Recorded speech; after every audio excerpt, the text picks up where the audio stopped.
morning world and good morning Philippines. Welcome back to another episode of Let's Talk It Out. In this podcast, we will talk about real issues, real talk, and real change. I am Carmela. I'm Nicole. And I'm Rocha. And today, our topic is something we all see, hear, and feel. Corruption in the Philippines. Yes, a lot of people say, hindi na mawawala yan. Pero totoo nga ba?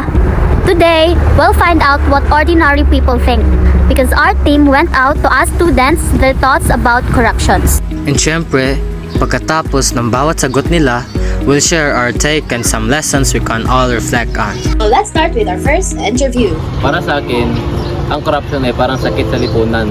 Kapag hindi mo ginamot agad, kumakalat at lahat tayo naiipiktuhan. Ang ganda ng sinabi niya. Totoo yan. Corruption is like a disease.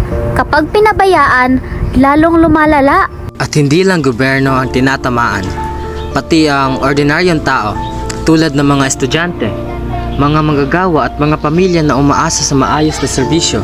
That's why awareness is the first step. Kung alam natin ang epekto, mas maiiwasan natin itong tangkapin bilang normal. For me, corruption starts small, like when someone cheats or lies. Kasi kung maliit pa lang, hindi natin ito natuwid, lalaki yan. That's so true. Honesty starts in the smallest actions. Kung nadadaya ka sa exam o sa attendance, paano ka magiging tapat sa mas malaking responsibilidad? Exactly. We can't demand honesty from our leaders if we're not honest ourselves. Change starts with personal integrity. And imagine, if every Filipino lived by that, ang laki ng mababago. Ang corruption ay dahilan kung bakit mabagal ang pag-unlad ng bansa.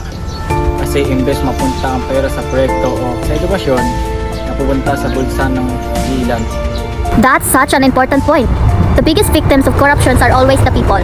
Yes, imagine all the schools, hospitals, and roads that could have been built if every peso was used properly. That's why accountability is key. Public money should be used for public good. Para sa akin, corruption ay hindi lang pagnanakaw ng pera, kundi pagnanakaw ng tiwala. Kasi kapag paulit-ulit kang niloloko, nawawala na ang pag-asa ng mga tao. Wow! Pagnanakaw ng tiwala. Ang lalim nun. And that's true. Trust is the foundation of any government. Kapag nawala yan, kahit anong proyekto o pangako, hindi na paniniwalaan ng tao. Kaya dapat ang transparency at honesty ay hindi lang salita, dapat gawa. Ang korupsyon ay hindi lang problema ng matanda, kundi ng lahat. Bilang kabataan, may papel na tayong maging matapat, magsalita, at huwag matakot tumayo para sa tama. I love that. Youth voices matter. Tayo ang future leaders. So dapat ngayon pa lang, marunong na tayong manindigan. Totoo. We may be young, pero kaya nating magsimula ng pagbabago. Kahit sa school, sa bahay, o sa simpleng pakikitungo sa iba. Small actions can create a culture of honesty. Corruption only stops when honesty starts. Kasi lahat tayo may choice. Gagawin ba natin ang tama kahit wala nakakita? That's the perfect line to end our interviews. Corruption stops when honesty starts. We can't expect a clean nation if our hearts aren't clean. That's the challenge of everyone, leaders and citizens alike. Today's episode reminded us that corruption isn't just about money. It's about values. And if we want to end corruption, we must start with honesty, accountability, and compassion. So let's be part of the change. Hindi kailangan maging sikat para maging mabuting mamamayan.